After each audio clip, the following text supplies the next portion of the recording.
Paciente depressiva e com halitose por dificuldade de higiene. Como é que a gente resolve isso? Como é que a gente conduz esse caso? Eu sou a professora Cristina Miura, idealizadora do Periodiária, e falo dessa periodontia de todos os dias, que acomete todos os pacientes, todos os dias. E aqui eu quero trazer uma periodontia prática, aplicável e muito bem fundamentada na literatura científica, para que a gente consiga resolver muito bem essas questões envolvendo a periodontia de uma forma produtiva e resolutiva. E aqui, esse vídeo de hoje, ele foi inspirado num pedido de ajuda de uma paciente que segue o Periodiária. Ela tem depressão e a gente já sabe que depressão é um problema que está acontecendo cada vez mais recorrente, envolvendo cada vez mais pessoas, e ela sabe que ela tem halitose e, na verdade, a questão não é exatamente a halitose. Ela diz que ela tem 2 implantes que têm mau odor por conta da má higiene. E assim ela tem dúvida se ela vai fazer o definitivo ou não. E ela sabe que o problema da falta de higiene é por conta desse quadro depressivo. Para quem não sabe como é que é uma depressão mais severa, para alguns pacientes, mesmo medicados, eles têm uma imensa dificuldade de fazer atividades diárias, rotineiras, como acordar, pentear o cabelo, escovar os dentes. O que dizer para o paciente: olha, você vai passar escova interdental, você vai passar fio dental, e o paciente não consegue. E aí a gente fica nessa situação, olha, ou a gente condena o paciente à própria sorte, porque você é depressivo, precisa fazer uma higiene, o implante está com um mau odor, mas eu sou depressiva, eu não consigo escovar os dentes. E a gente não pode dizer que o paciente consegue sim escovar os dentes, ele precisa, porque a depressão é uma doença e a doença, depressão como tal, ela precisa ser respeitada com o seu diagnóstico, e dentro do possível a gente vai utilizar dos meios terapêuticos que estiverem ao nosso alcance para ajudar o paciente.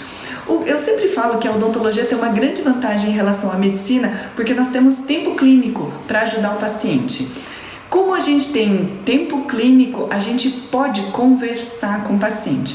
Então vamos ao primeiro ponto. O paciente tem implante dentário, está com coroa provisória sobre o implante, mas ela diz que está com mau odor.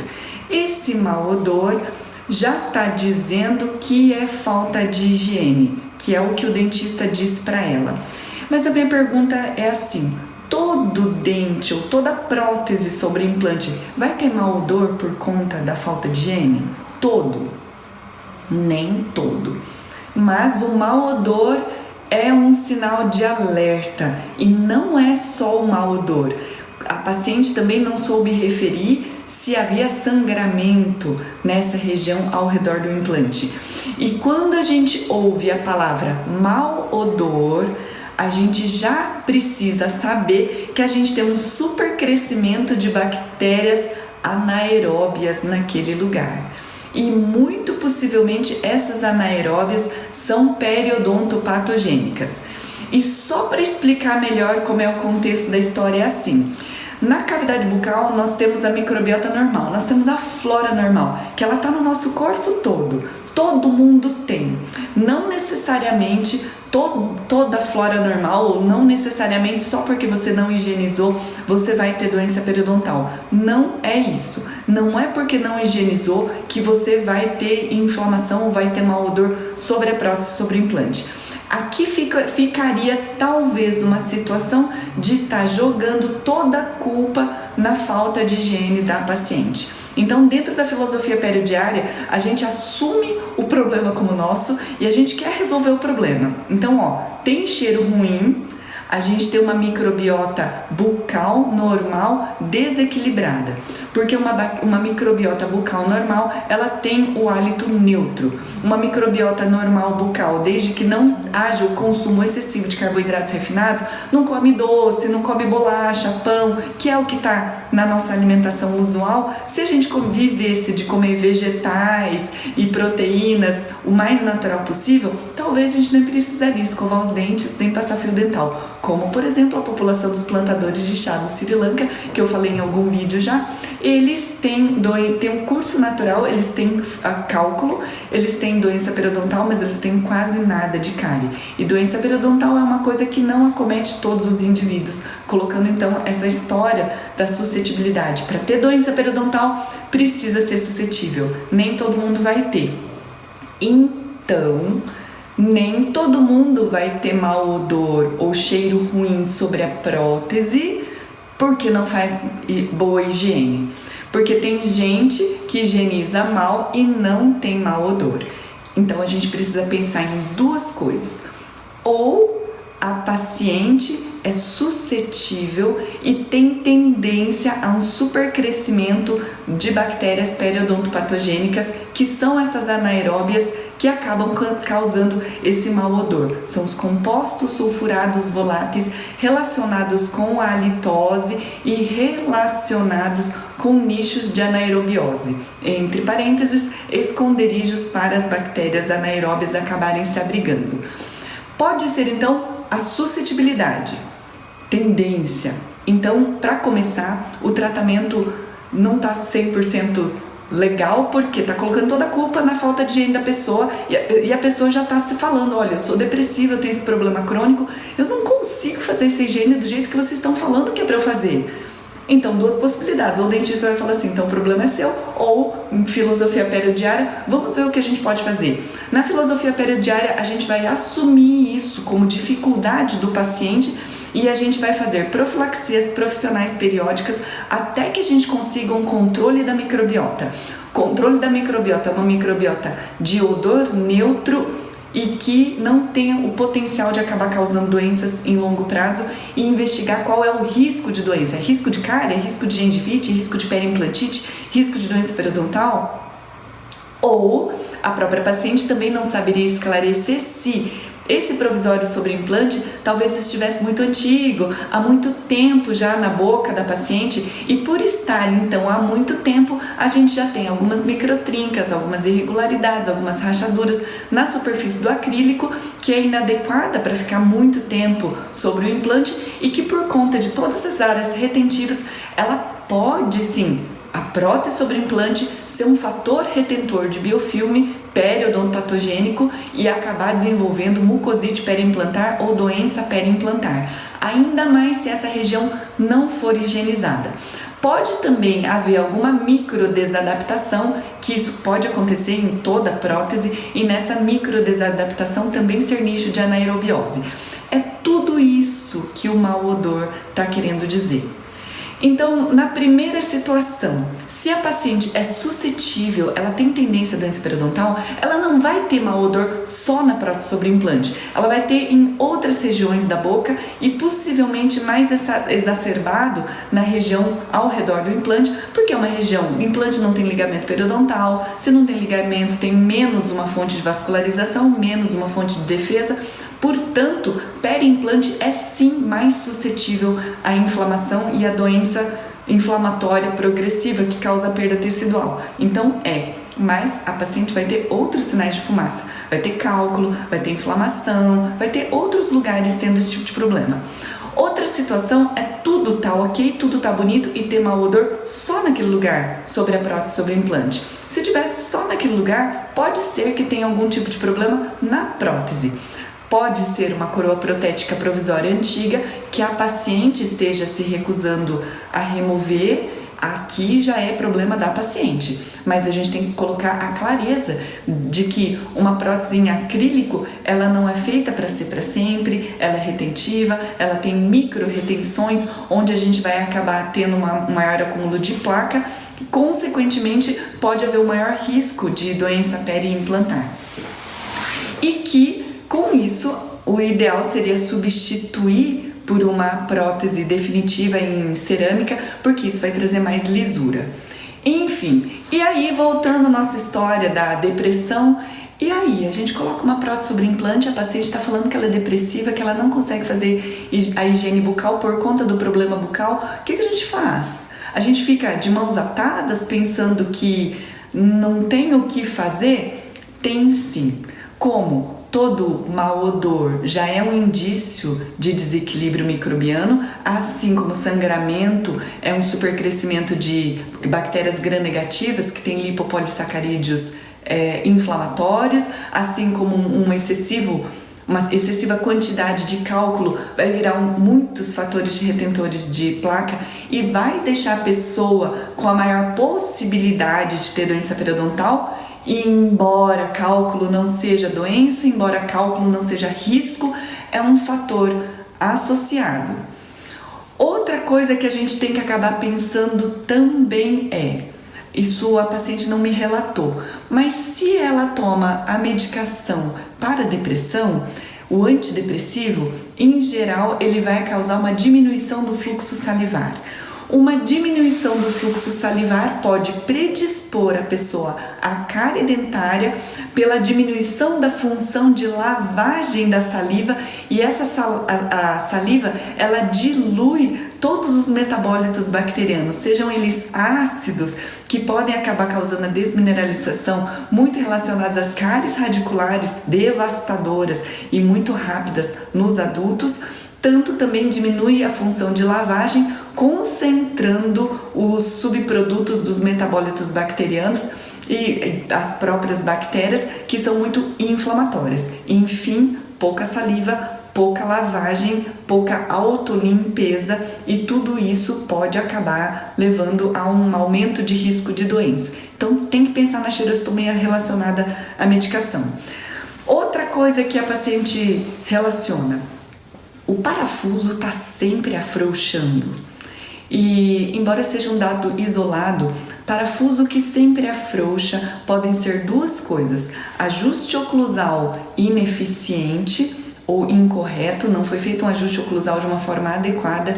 A gente tem que entender que implante dentário não tem ligamento periodontal, portanto ele não cede, e o ajuste oclusal da prótese sobre implante vai ser diferente do que o dente. O dente tem ligamento periodontal e quando ele acaba tendo aquela função viscoelástica da mastigação, vai mastigando, isso vai cedendo um pouco.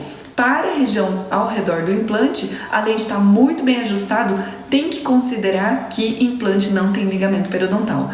Então, se o parafuso vive afrouxando, tem algum sinal de fumaça, tem algum problema. Ou ajuste oclusal ineficiente ou parafunção, bruxismo. E o bruxismo, que pode ser o bruxismo vigília, que é aquele apertamento diurno, onde a pessoa passa o dia com os dentes tensionados e mordidos, ou o apertamento noturno, ou o próprio bruxismo em si, onde a pessoa acaba ficando tensionando bastante os dentes e acaba causando todo esse problema. Então, sempre que eu ouço histórias de desafrouxamento de parafuso, eu penso nisso. E mais, entendendo os efeitos da medicação, alguns medicamentos para antidepressivos, eles estão relacionados com o aumento do bruxismo. E não são todos. E eu também desisti de fazer a lista, mas na literatura científica tem uma lista de medicamentos relacionados com bruxismo, tem uma lista de medicamentos não relacionados com bruxismo.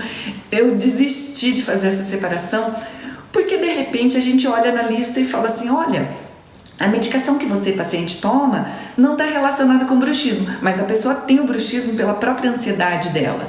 Então, se é relacionado com a medicação ou não, para mim, na prática do mocho, isso não é prático eu saber se cabe ou não, mas eu preciso saber que muitos medicamentos antidepressivos estão relacionados com o bruxismo. Se o paciente relata, eu não vou tirar a medicação, mas eu preciso saber que está relacionado E como está relacionado com o bruxismo, eu preciso alertar e tomar medidas protetivas. Eu preciso fazer alguma proteção. Preciso avaliar se os movimentos mandibulares estão corretos e preciso avaliar se vai ser necessário instalar uma placa miorrelaxante ou uma placa interoclusal, uma placa de proteção, placa de acrílico muito bem ajustada, para que então a gente minimize um pouco o dano desse bruxismo nesse paciente que toma a medicação. Prioritário é a pessoa acabar tratando a depressão, porque isso inclusive pode trazer um risco de morte, alguma tendência suicida, e a pessoa acaba ficando bastante debilitada ou incapacitada de fazer suas atividades diárias ou mesmo o seu trabalho rotineiro por conta da fadiga e de tudo aquilo que a depressão acaba ocasionando. Então, prioridade, o paciente continuar o tratamento com o psiquiatra. Se for adequado, se a pessoa apresentar outros efeitos adversos, ela pode relatar isso também para o psiquiatra para ver se haveria alguma possibilidade de mudança de medicação para minimizar esse efeito.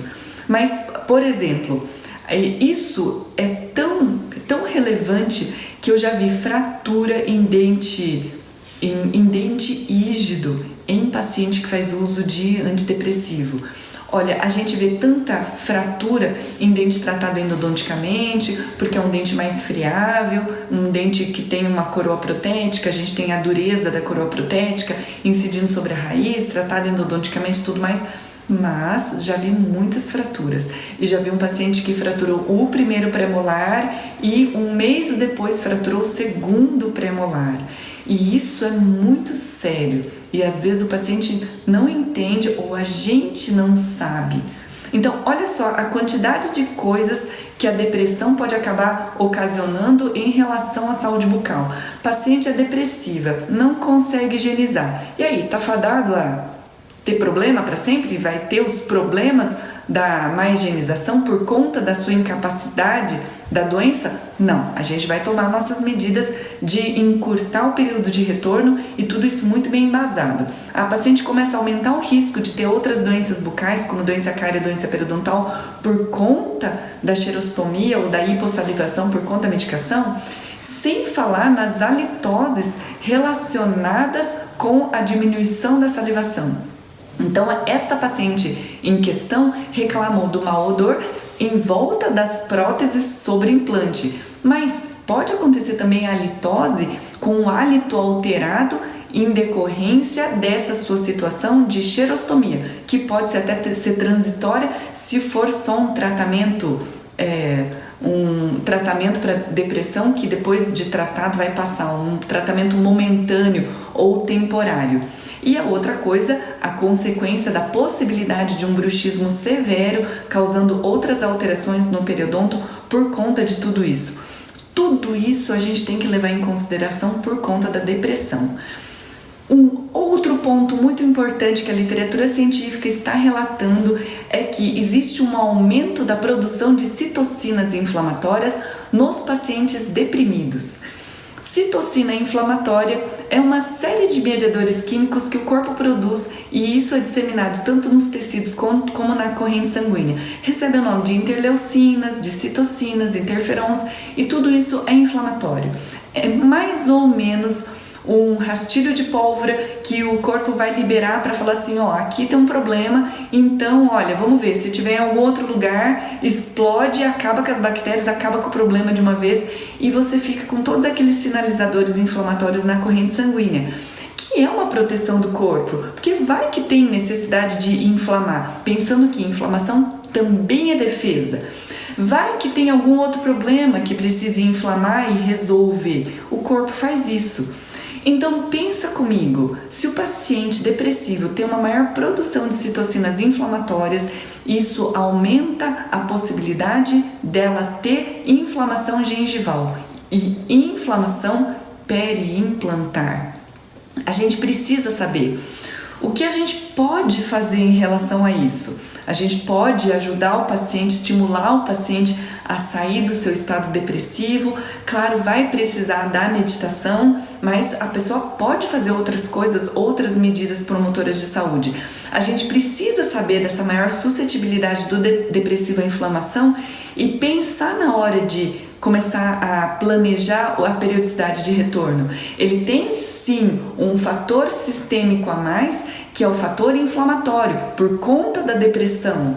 Então, longe de achar que é um paciente absolutamente normal, e claro que existem muitas gradações dos depressivos, mas pode ser que para alguns deles a gente precise de fato encurtar o período de retorno para que a gente diminua a microbiota, para que a gente aumente a chance da gente manter esse periodonto em saúde, para a gente manter a saúde bucal, para que o paciente, enfim, não tenha mais doença ou não tenha mais complicações além disso. E falando em promoção de saúde para o depressivo, eu falo agora como profissional de saúde e enquanto eu estava na graduação eu participei de um projeto que transformou o meu olhar sobre promoção de saúde, que foi um projeto financiado pela Fundação Kellogg's, que trabalhava a promoção de saúde entre profissionais de saúde. Então eu digo que esse mimimi de falar que isso invadiu a minha área, invadiu outra área, isso tem que acabar. O que a gente não pode é ficar prescrevendo ou invadindo muito as outras áreas e acabar fazendo coisas que não são de nossa competência. Mas é de nossa competência, assim como profissionais de saúde, orientar medidas genéricas para que ele consiga ter saúde. Então, entre elas, a atividade física sabidamente é uma medida para a promoção de saúde, uma alimentação equilibrada, o paciente buscar medidas positivas, como, por exemplo, meditação, participar de algum outro grupo, um coral, um grupo religioso, algum grupo onde ele tem alguma interação social para que ele acabe melhorando, uma terapia, uma psicoterapia ou terapias complementares naturais, desde que o paciente consiga associar isso a uma melhora do seu quadro clínico, e tudo isso acaba melhorando. O governo federal fez uma reunião científica trazendo as terapias integrativas como uma possibilidade de introdução no Sistema Único de Saúde, por verificar que de uma maneira muito mais barata do que a medicina tradicional, alguns indivíduos começaram a ter soluções muito conseguiram ter resultados muito positivos.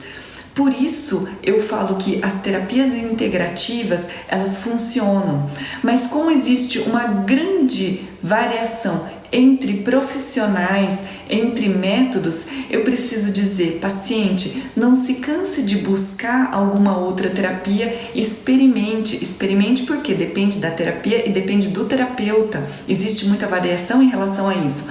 Se aquilo não funcionar para você, parte para outra, modifique. Use isso como terapias complementares à sua terapia tradicional, convencional com o psiquiatra. E eu preciso dizer isso porque eu uso demais terapia complementar, para dizer que eu já uso florais de Bach há 20 anos, uso laser terapia há também quase 20 anos, uso ilibterapia, isso já foi mais recente, mas tudo com excelentes resultados.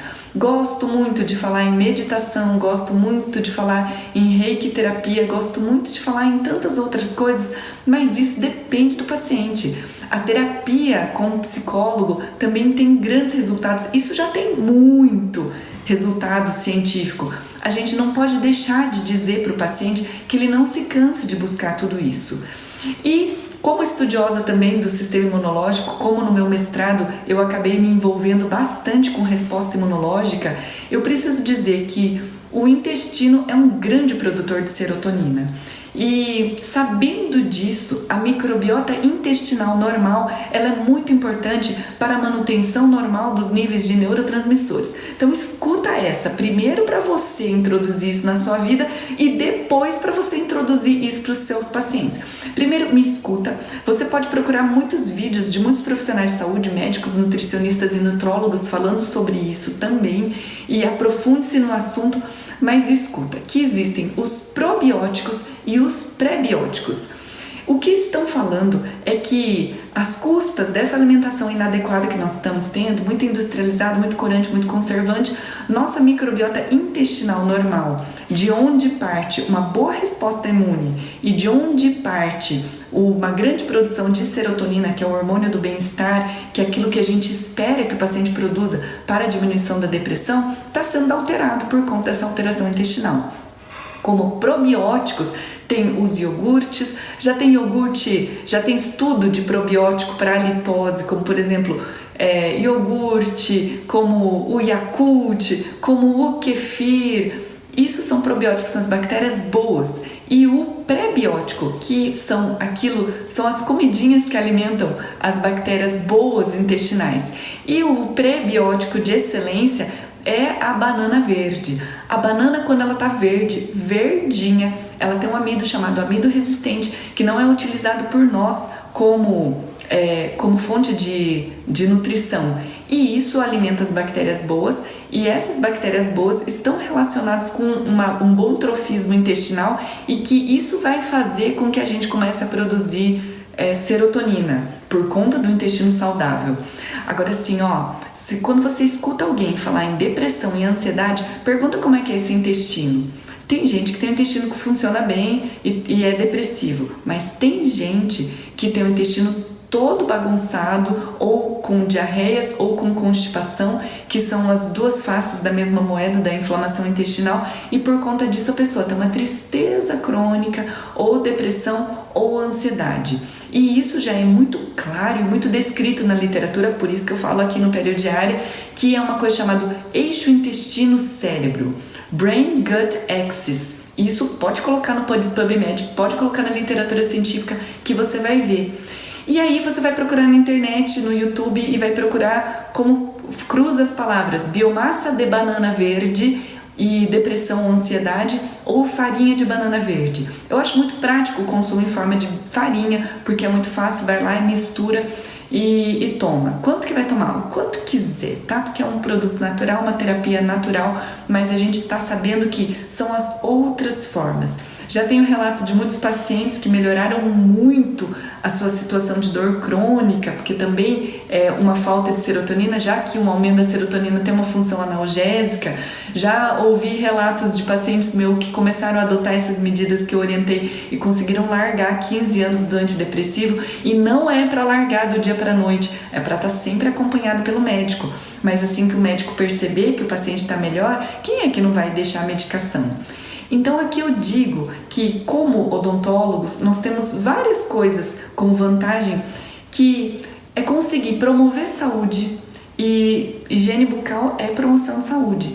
É dizer medidas de promoção de saúde. Nós encontramos o paciente com recorrência, e quando a gente tem dicas de orientação sobre isso, o paciente vai conseguir ter isso entrando na cabeça devagarzinho, e com tudo isso ele vai conseguir compreender melhor, e você vai ter o ganho do resultado clínico, porque você vai perder aquela sensação de ficar de mãos atadas, porque assim, o paciente não escova o dente porque é depressivo, eu não posso fazer nada com a depressão, então, não tenho solução. Não, a gente pode, como profissional de saúde, através do conhecimento, continuar orientando para que o paciente continue tendo melhoras de saúde. A gente vai ser um profissional mais completo, e falando em mais completo, ninguém consegue resolver tudo sozinho. Eu sugiro fortemente que a gente tenha terapeutas profissionais de confiança para a gente indicar ou para trabalhar junto com a gente, para que a gente tenha soluções para os pacientes. Muito frequentemente eu vejo os pacientes perdidos, eles não têm o que buscar. Eu acho que tem que seguir sim a terapia convencional da medicina tradicional, mas existem tantas outras coisas maravilhosas na medicina tradicional chinesa, como a acupuntura, onde através dos acupontos da acupuntura a gente conseguir produzir uma grande produção de neurotransmissores simplesmente pela ativação dos meridianos, a auriculoterapia. E aqui, anota aí, eu quero indicar a Lirane Suliano, que é uma auriculoterapeuta e ela posta muito conteúdo bacana sobre a auriculoterapia. Eu tenho formação em auriculoterapia e faço também auriculoterapia como um complemento para a melhoria tanto das queixas odontológicas quanto as queixas gerais. É também uma medida não invasiva de promoção de saúde. E com isso eu quero terminar dizendo que será que a gente não consegue ajudar o paciente depressivo a melhorar sua condição de saúde geral e saúde bucal?